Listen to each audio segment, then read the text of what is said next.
All right, hey guys, welcome into the episode 4 of Unsportsmanlike Hangouts. Make sure you check out Nick and Zach on the Unsportsmanlike podcast twice a week. Link are always in our Facebook page, Twitter page, Instagram page. Make sure you give them a follow. But this week's episode, we're featuring Jeff Carpenter, play-by-play announcer, radio host for the Independence Pirates for Indy Community College in Kansas. More famous for his, I can't even call it acting. I don't know what to call it. More for just living his life on television on Netflix hit show Last Chance U. Jeff, thanks for joining us. Hey, it's my pleasure, guys. Thanks for having me on.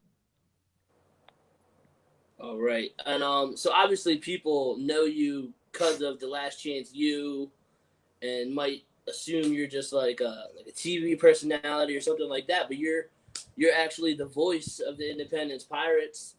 What got you started into that? Like, what was your first break into play-by-play or radio as such?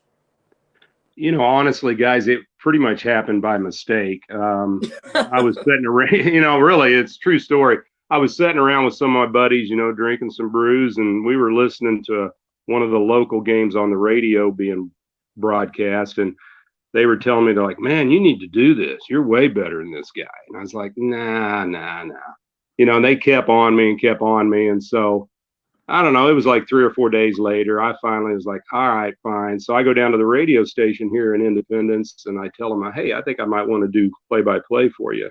And they asked me if I had any experience. I was like, nope, none. So the lady was the general manager, Patty McCormick, really cool lady. She said, tell you what, there's a game on TV tonight. I want you to do your impersonation of the play-by-play, record it, and bring it in to me tomorrow morning. I'll listen to it. So anyway, I did that, brought it in. She listened, evidently liked it pretty well. And so that's how I kind of got started. I just got thrown into it.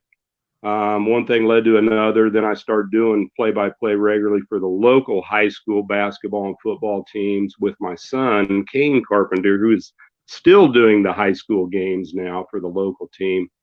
And then finally evolved into the college for Independence Community College, Dream U Pirates.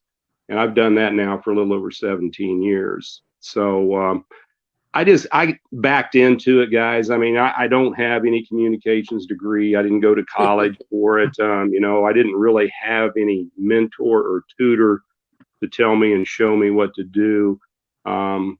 I just kind of do my own thing, and I think people like my emotion from what I understand, and they like the fact that, that I bring the game to life. And that's what I try to do. I try to paint the picture for people on the radio. That's awesome. I was going to say it's probably better to not have any training, honestly, because, guys who go to school and get degrees feel like they have like a stigma or stick that they have to stick to. But, a guy who's just a passionate fan calling the game, I feel like actually makes it better for the listener. Well, I appreciate that. I think my style is unique. I don't really know whether I can say I model myself after anybody. I respect a lot of the broadcasters. Some of them are just truly amazing. But I really try to do my own thing and have my own persona and my own, routine. And I think that's what you really need to do to try to find your niche in whatever you're doing in life. You don't want to, copy what someone else is doing. And so I really don't think I can be really likened to any particular person out there right now. It could be good, could be bad. I don't really know, but I just kind of do my own thing. Everything is spontaneous with me. I have nothing canned or scripted or whatever when I go on the air. I really don't. The bottom line is everything is reactive. I'll have some stats and stuff in front of me, of course, but the game should be brought to the listeners like it's happening live and spontaneous. And that's really what I try to do. I've always respected people like that, extreme passion. That's something I struggled with when I was at the Connecticut School of Broadcasting. I was trying to follow the formula so hard that I was like catching like myself stuttering and stuff like that because it just wasn't raw and genuine at all. So once I kind of just went the other route and kind of just found my own niche and everything, I found a lot more success with that. So I definitely appreciate that. And guys like you that bring the actual raw passion and can relate to the fans or people that people want to hear from? Well, I'm a regular guy, man. I mean, that's the way I am. And, being on Netflix honestly didn't change me in any way, shape, or form. I'm still the same person I was before Netflix ever came to Independence. Granted, Last Chance U is a hugely popular show and it's watched all over the world on Netflix, but I'm still the same guy. I still hang out with the same people. I still walk my dog, Floyd the Beagle, in the cemetery. And, we do the same type of stuff. And probably the only thing that's changed, if anything, is I might get a little better seat in a restaurant now since people might recognize it. Now, since the show ended and obviously it's not at Independence anymore, did you actually get any offers to move on to somewhere else or maybe take it in a different path? No, I really haven't. Nobody has approached me and, given me an opportunity, to try to do something on a different level. I mean, granted, to be real honest with you guys, I think anybody that's true to themselves would say that you would like to be able to see what you could do on the next level, on the next platform. I think that's how any of us want to grow in our career path. And, as much as I am a diehard, true blue, blue blood of Independence Community College Pirate football, the reality is, sure, I'd like to see what I can do on the next level. And I'm confident with my abilities on what I can do, but nobody has came forward and said, hey, we'd like for you to do this or, send us a demo tape or whatever. But I didn't really expect that to happen, quite honestly. It's such a tough business to get into. And Zach probably knows, just being in communications and doing that stuff in college, it's cutthroat business. I mean, there's a lot of great people in the business, but you have to kind of be in the right place at the right time, get the right break. Sometimes an agent can help. I don't have one, I'm not actively pursuing one, but, I think it just depends on what each person wants to do with their career. And, if I was 20 years younger, I would probably be a lot more adamant about going out there and beating the bushes and trying to turn rocks over and see what I could do. But, if something happens, great. If it doesn't happen, hopefully, if we don't have another COVID virus hit us, we're going to have football season this fall. Yeah, it's looking that way. I saw the NCAA approved voluntary workouts for players and teams this week. So hopefully it just keeps moving forward in that way. So obviously, like the show Netflix, the show Last Chance U brought a ton of viewers and spotlight to small town Independence, Kansas, and small indie community college. But what was the town like before we got a chance to see it?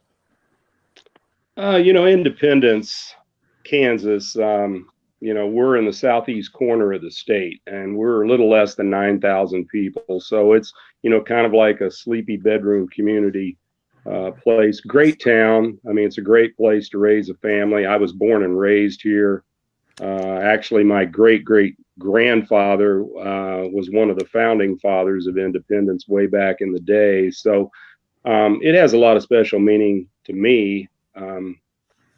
It's just kind of a typical small Midwestern town. They have a lot of pride in the community they have. We got a lot of cool things going on here for a small town, but it certainly was turned upside down when the Hollywood cameras hit. And the cameras came without notice, quite honestly, because they pretty much just showed up out on campus.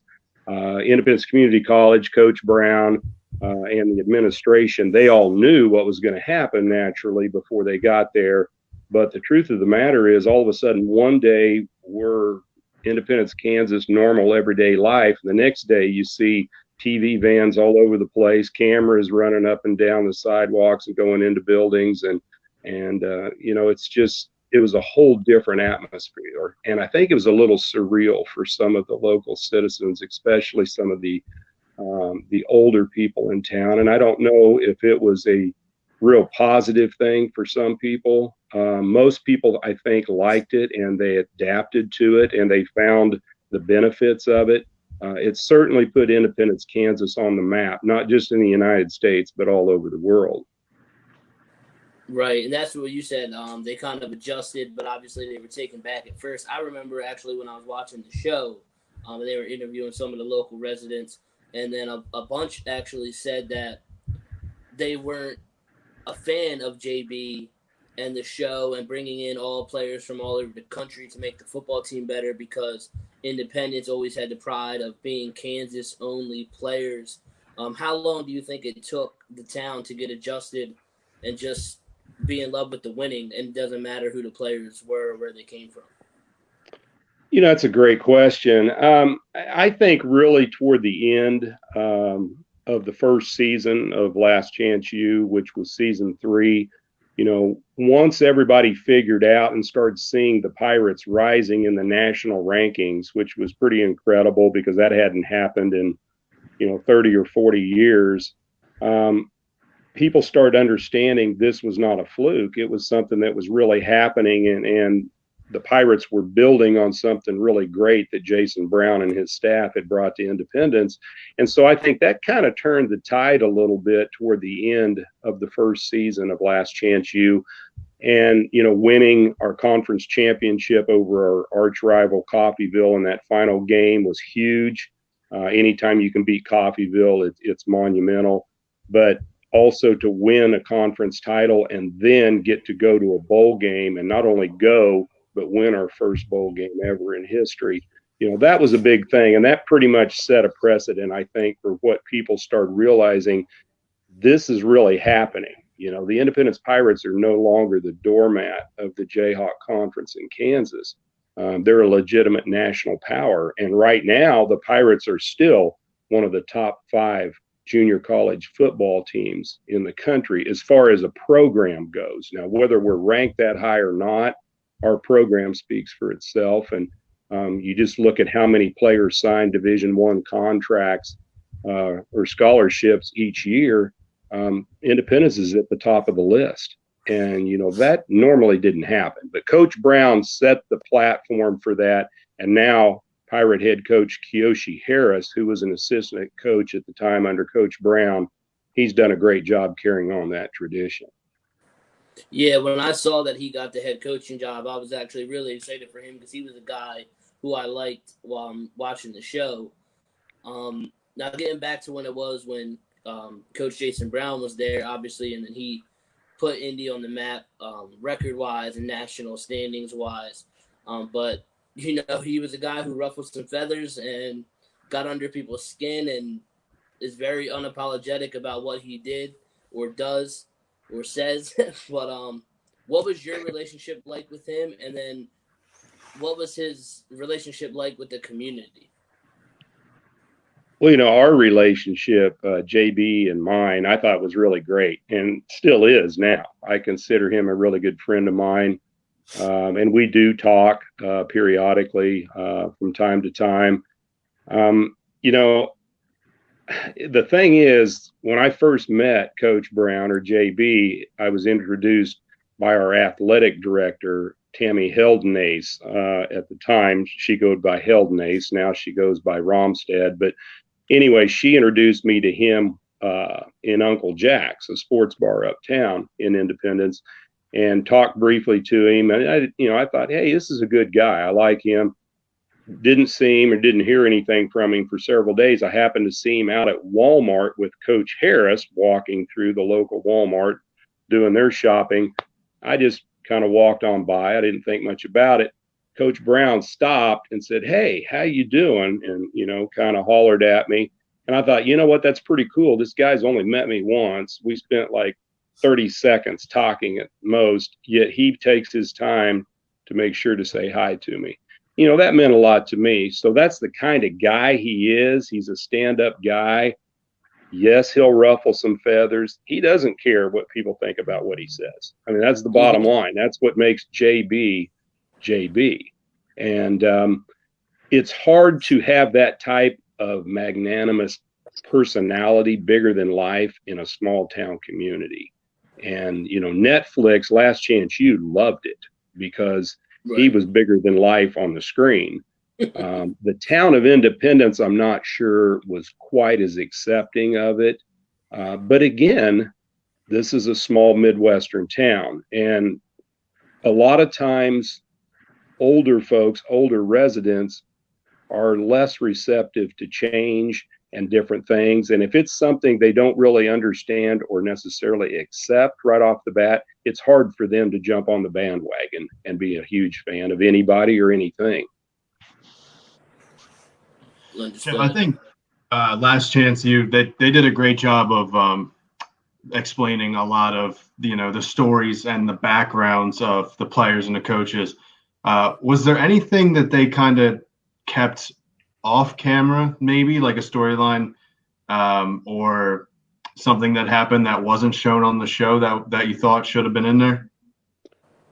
Well, there's quite a few things, really, Nick, but of course you can only put so much in the show. As you know, there's only 8 episodes. They're roughly 45 minutes to 50 minutes long. And you got tens of thousands of hours of video footage they have to sort through and try to piece together a storyline. So I think Greg Whiteley and his staff did an amazing job. There's always things when you live any place in the country that you have pride in where you live at, whether it's small town or a big city. And, Independence, for example, we are the place where Mickey Mantle, the real famous baseball player for the New York Yankees, he started his baseball career here. He played minor league baseball at the same stadium the Pirates play their football games at. Of course, It looks a lot different now, but that's where he started that. So it'd have been kind of cool to kind of highlight that. Plus, our stadium was the first place for any professional game to be played under lights in baseball in the entire United States. So that's another thing that I would have kind of liked to see them bring a little attention to. But, again, there's some things you can build into a storyline and there's other things you can't. Where do you fit in Mickey Mantle and the first game under lights into a football documentary show? So I don't really know how you make that blend and jive. But, there's some things that would have been nice. There have been certain places in town it would have been cool that they would have spent a little more time at. But again, you can only do what you can do. We were at Turbo's Sports Bar and Grill quite a bit, which is where we had the coaches show. And so, and a good buddy of mine owns Turbo's. So Tony, I think he got kind of a kick out of that because I kidded him. I said, man, you got the most famous sports bar in the world right now. So he definitely did. Watching the show, I always was saying, was like, if I ever make it out there for some reason, I'm stopping and having a beer in there just because for the nostalgia of the show. Yeah, it's a cool little cool atmosphere, kind of a typical sports bar, but Last Chance U certainly brought a tremendous amount of fame and attention to that place. And of course, the Nee Wallace celebration, which is the word Halloween backwards, which we do every year in October in Independence, one of the largest celebrations in the state. That brings a lot of people to town. And so, of course, the show was being filmed during Nee Wallace. So it was pretty crazy, man. Our town of 9,000 goes to about 75 or 80,000 during that week. And it's just wall to wall people. And it's kind of like a pub crawl that lasts like about 5 blocks. So sounds probably like a a lot good of time to arm me. with there. But Jeff, you've been around the game of football for a really long time, different generations and decades, and you've seen the evolution of football. What was your favorite era of football and why?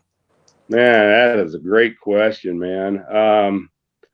Honestly, I remember as a kid. Now, I'm 60 years old. So, I played football at Independence Community College back in the late 70s. So, my favorite era would probably have been watching professional football back when I was like 8, 9, 10 years old, which would have been like Minnesota Vikings, the Purple People Eaters, and Dallas Cowboys Doomsday Defense, the Steel Curtain of Pittsburgh. all of what I consider to be true football, because the games were played outdoors in the mud and the muck and the cold, and guys stepped on each other and kicked each other and stuff like that. I mean, it was really the way I think the sport was meant to be displayed. It was a tough, brutal sport. Guys played with broken legs, like Jack Ham or whatever his name was for Pittsburgh, the linebacker. Those days I look at even back now, and I think how different it was, and how would those athletes actually match up with the type of athletes we have nowadays. Now, obviously now guys are a lot bigger, stronger, faster, just because diet, the workouts have improved. But the reality is those guys back in those days in the 70s were amazing. They were great athletes in their own right. And they really set the foundation for football for me. And, like I say, nowadays I look at some of the rule changes and so forth. I would hate to be a defensive back, which is what I played back in school. I wouldn't want to be a D back now in the NFL because you can't even touch the receiver. So everything's geared around offense now, which back in the day seemed to me like it was more of a defensive mentality. And, you had great offensive players, but man, the defense were the ones that everybody talked about.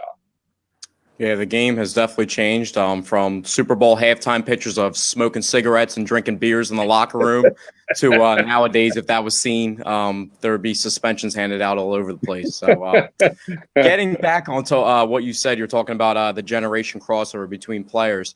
Is there a guy in today's football you could pinpoint that could just play in any era of football? Wow. Boy, there's probably several of them, man, overall. I mean, Patrick Mahomes is pretty incredible, the quarterback for the Chiefs, just because the way the guy throws off balance, different crazy angles, just things that you just sit there with drop jaw look on your face when he does some of this stuff. So I think he would be probably an era-less player that could play in any era of football and would be a game breaker, a guy that could really build a franchise around. He's big, he's strong, and he loves the game. I mean, you watch the guy play, he's smiling, he's for a superstar, and let's face it, he's going to be the highest paid football player on the planet. For a superstar in his era, he's a pretty grounded and level-headed guy. And, that says a lot. But I think he could play probably in any era, quite honestly. And I know there's a lot of other guys that probably would fit that bill, but he just reminds me of a guy that if I owned a football team, he'd be the guy I'd want to start my franchise with. 100%. Absolutely. I think some of that humbleness comes from his dad being a player back in the day as well. Obviously, you're the voice of the Independence Pirates from the hit Netflix show Last Chance U, for those who are just joining in. Was there a favorite player you enjoyed calling or enjoyed being around while Netflix was there, or even if before the cameras were there? There's been, I'd say, probably 2 or 3 guys that I was pretty close to, for the most part. And I'm going to just refer to them from the show because that's how most of your listeners and will probably relate to it. But Rakeem Boyd, season 1, the running back that went on, and he's now playing at University of Arkansas. And one of the better running backs in the SEC. Yeah, he's a stud. I mean, he's a big-time stud. He's a big-time player. He's going to go in the NFL draft after this next year. They got him projected probably to be, well, they're saying a first-round draft pick, maybe an early second. So we'll see what happens. I liked Rakeem a lot. He came from a pretty tough background. Was a D1 bounce back, had been at Texas A&M, got in some trouble there, fell from graces, ended up back in Independence, and then fought his way back. Because if you remember, Boyd wasn't even the starting running back for us at the start of season 3, which was the first season for Independence. And then he fought his way back after a couple of our guys got dinged up that were our starting running backs. So he did what he needed to do to make his name, the bottom line. I believe, if I remember correctly, there was also a Michigan transfer on the roster as well. Yeah, there was, and he came in, really the guy that they thought he was going to be the lights out leader of a running back for us. And unfortunately, he had fumbleitis, to be real honest with you. I mean, the guy was a specimen. He was huge. He looked great in pads. It just, when he got his hands on the ball, he couldn't hold on to it. And he just had a couple bad breaks that happened to him. And he kind of lost his confidence, I think.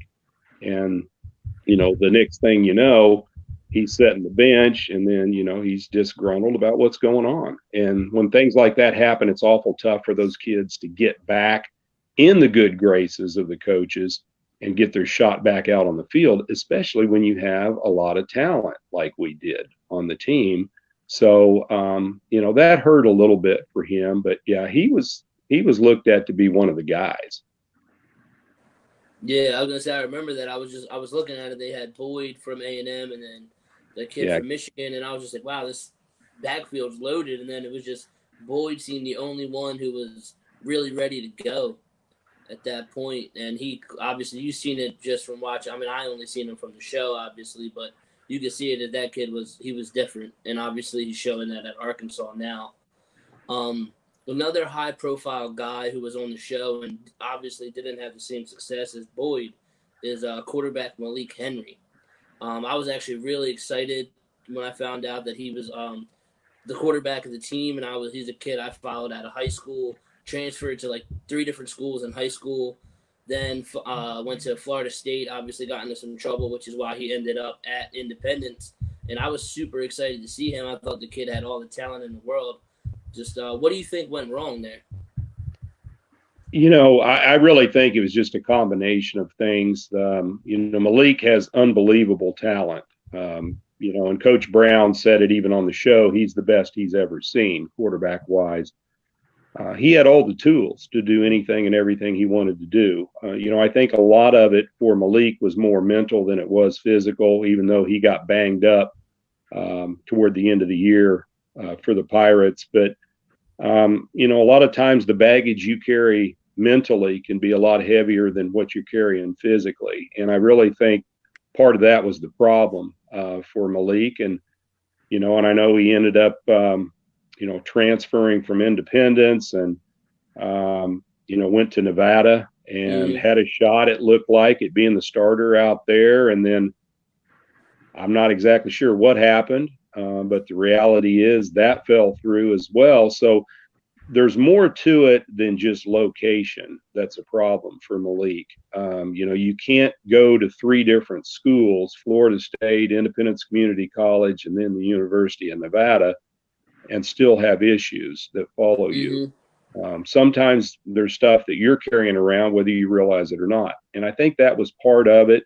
Hopefully, he can get it resolved. I mean, he's still a young enough guy. He could get back into the game if he does it quickly. But, yeah, it was disappointing that he could look so great on a given play, and you could think, this is the Messiah. This is the guy that we brought here to take us to the promised land. And then the next game, he could have 2 or 3 interceptions, and you're just shaking your head like, how does this even happen? Who is this guy? It's almost like he had 2 different personalities. Yeah, I honestly thought, as much as I liked him on the show and I was really curious and getting more into seeing him, I honestly thought it was actually a bad situation for him to go to. Not necessarily Independence, but it was a bad situation to be around all the cameras. Because now that wasn't a success.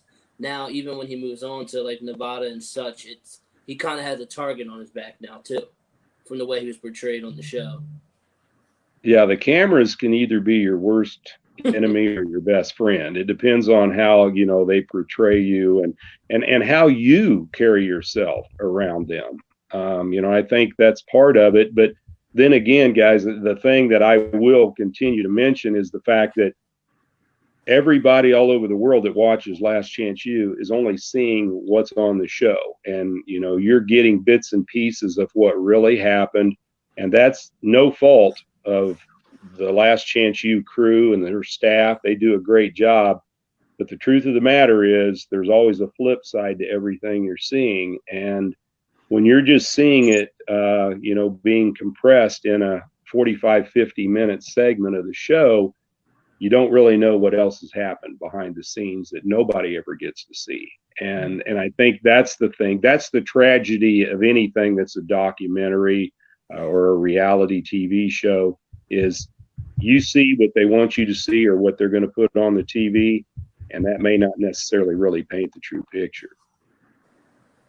Definitely. And that's kind of leads into my next question is, I mean, we got to see how it went down with the last season of Independence. Obviously, the JB situation with his comments, obviously leading to his firing or resignation, however it's worded, and then obviously Coach Harris taking over. Outside of the whole JB thing, that whole season just kind of seemed like it just wasn't in the cards. How early on could you feel that or see that coming, and what do you think was the biggest reason behind that? Well, I could see it pretty early on, quite honestly, Sean. It didn't take long for me to figure it out. Really, after about the first or second game, I could start seeing things start to unwind. A lot of it, I think, really came down to the fact it was just a bad mix of personality of players.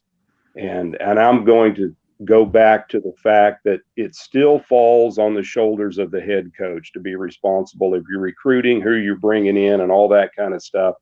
But in JB's defense, Independence Community College, after the first year of Last Chance U, they had over 800 guys wanting to play football for them that were literally willing to drive to Independence as a walk-on to just try out for the team. So the coaching staff had such a monumental task of trying to just sort through this sea of bodies that's showing up to this college. And I think what that does, time restriction wise, it takes you away from what you really want to do and what you need to do as a coach. And that's evaluate the true, real players on the team. And I think that was one of the biggest problems. We had a lot of off the field distractions. That's going to happen no matter where you're at, and you have to overcome that. But the truth of the matter is it was a bad chemistry. And that goes back to the type of players you bring in. And basically, we did not have the caliber of players that we had the first year or season 3 of Last Chance U. Yeah, agreed there. I mean, football is one of the main sports where it's like, of course, you can have all the talent in the world, but when that talent's not working together, it doesn't lead to success. And I think that's one of the main, I would say football and basketball are probably the two main sports with that, but football more so. I feel like you have to have a close-knit team or the teams that have the most success. Oh, there's no doubt about it. I mean, locker room chemistry is huge. And I think the second season of Last Chance U in Independence, when Malik Henry came back to Independence after everybody, player-wise, fan-wise, coach-wise, all thought that he was gone, he was moving on, and then all of a sudden Malik's back, he's back on campus, and then he's back in uniform after about the second or third game. So I think that really took a lot of people back a little bit, and they didn't really know how to react to that. And I think some of the dissension started happening at that point in time. And, the bottom line is nothing against Malik as far as that goes. But the truth of the matter is he wasn't necessarily the best team player. And I think sometimes your players are going to see that. And once they see it, all of a sudden your team gets divided. And when that happens, it's tough to rein them back in as a coach. Right. And you guys had the big name Georgia Tech quarterback who transferred in as well. Yeah, Jay Jones, right. He came in from G Tech, and tremendous athlete, a great option quarterback, could throw the ball well, had great wheels, unfortunately battled a hamstring problem the entire year. In fact, I think it was the first play of the first game that we had in season 4 against Dodge City. He took off for like a 65-yard scramble on an option and pulled his hamstring on the 5-yard line. So, that was unfortunate because it was severe enough that he never did really recover and recuperate from that. And that limited him in being able to do what we thought he was going to be able to do. And that's take us to a national championship. Right. I grew up in the triple option offense. My dad's actually ran the triple option since the 80s. So he has all the Georgia Tech film, all the military schools film. So that could be a lot of onus on you because you're expected to be the main running back essentially and take care of the ball. And there's so many different mesh points and pitches and counters, so much going on. And then you have the mesh point of fake play action pass up the seam in perfect time. There's just so much that goes into this offense.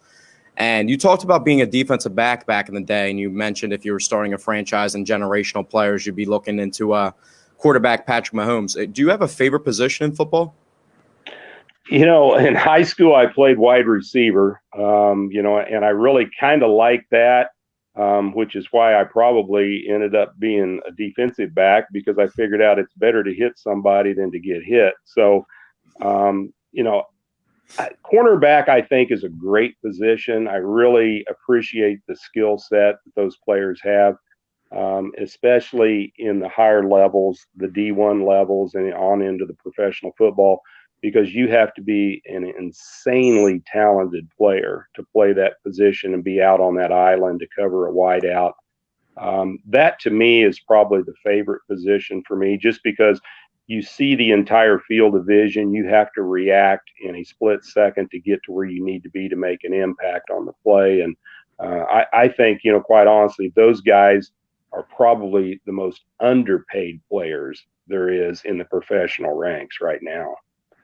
You got guys that are so versatile, like Jamal Adams offering 6.5 sacks last year, just playing nickel backer and nickel corner, up in the box, strong safety, free, back, covering tight ends out in the open, one-on-one split out motion. It's just, I feel like those guys, and like you said, you didn't hit on corner or safety because as defensive back, you have so many different responsibilities as a defensive back that you can't just be labeled as one guy because you'll flare out. You'll flare out in any professional level. You'll flare out. So the versatility with those positions is the unsung hero of a defense for real. A guy like Malcolm Jenkins that played 100 snaps for the Eagles in the past 2 seasons. There's not another guy doing that. So that's very true, man. It's a great point. And, you know, nowadays you have to not only be able to run like the wind and cover a super fast wide out, but you got to be able to come up and stick a 240-pound running back running full steam, you know, so, or a tight end, you know, that's coming off on a, you know, a pass. And I think a lot of that just goes back to the fact that you look at players that have the versatility. And, you know, as a coach, you're looking for that hybrid player, whether it's offensively or defensively. And, you know, guys, nowadays, some of these cornerbacks, they're bigger than the linebackers back when I played. So, you know, that's the thing. That's how the evolution of the game has changed so dramatically. So it's pretty impressive. Jeff, we want to thank you for joining us tonight. I just have one last question for you. Obviously, we got to see on the show how Independence, Kansas was during the show. You explained to us a little bit how it was before. What's it like now? Has anything reverted back, or since the cameras have left, or has still kind of a little bit of what was going on when Netflix was there still there? You know, for the most part, guys, it's went back to how it was before the cameras were here. You know, I think it's a lot more relaxed environment now. You know, on the other hand, I think there's a certain degree of somewhat sadness that the cameras aren't here anymore, because it was exciting having them around, just knowing what those cameras are going to bring to the big screen or to the TV for that matter, and knowing that we're a part of history. And so I think it's kind of a mixed bag of emotions right now for people in the community. But, you know, as far as Independence, the town itself, things are pretty much back to normal, or at least as normal as COVID-19 has made it for everybody this last 7-8 weeks. We're a small town, you know, small town again. You know, hopefully sometime you guys get out this way, be sure to stop by, man. Yeah, we can go to Turbo's and have a beer and talk to Tony, and, you know, you'll just soak up some of the atmosphere. Coming October, that's when Neewalla goes on. So the end of October. I think you talked me into coming out there for Neewalla. I mean, well, I can't guarantee the weather. I'm 23 years old, so I know, I'm still I a rookie. remember I on don't the know if I show, can the hang one with the day it was OGs like a like that, but I'll monsoon try my best, and coach. they were So talking about canceling it. Oh, my brother, I'm sure that you can hang with me and more, so there's no problem with that. Yeah, you guys, I think you would you'd get a kick out of it, though. It's just a different atmosphere, and obviously that's what's cool about the different places all over the country. You get to taste a little bit of the flavor and the atmosphere of what's going on, and but yeah, definitely, if you make it out this way, it'd be great to see all of you, no doubt about it. It's been my pleasure to be on. I really appreciate the opportunity. Yeah, we appreciate having you, Jeff. Like I said, we've been in talks for over a year now, and it's like, hell, let's do it. We're quarantined. Let's do it finally. Sounds good. But yeah, again, thank you for joining us. For Sean, Zach, Nick, yes, sir. Jeff, thank you again. Make sure you guys give Jeff a follow on Twitter at JC Radio Sports. I still follow Jeff, obviously. I think Independence made me a fan for life. I still actually keep up with their football scores and stuff, like I said, because I like Coach Harris from the show, so I still keep track of what's going on with that school. And it was just a good group of guys that you got to watch on screen for 2 seasons. 2 seasons too short. Yeah, we appreciate it, guys. Thank you for your support, and go Pirates. Thanks, Jeff. Yo, Thank thanks you. again, Jeff. For Nick, Zach, make sure Nick and Zach, again, like I said in the beginning of the show, do the Unsportsmanlike podcast 2 times a week. The Green Zone will return come football season because there's nothing to bet on now, so I can't do a podcast for you guys. But but make sure you check out Nick and Zach twice a week. Again, thanks, Jeff, and I'll talk to you guys next time. See you guys. Sir.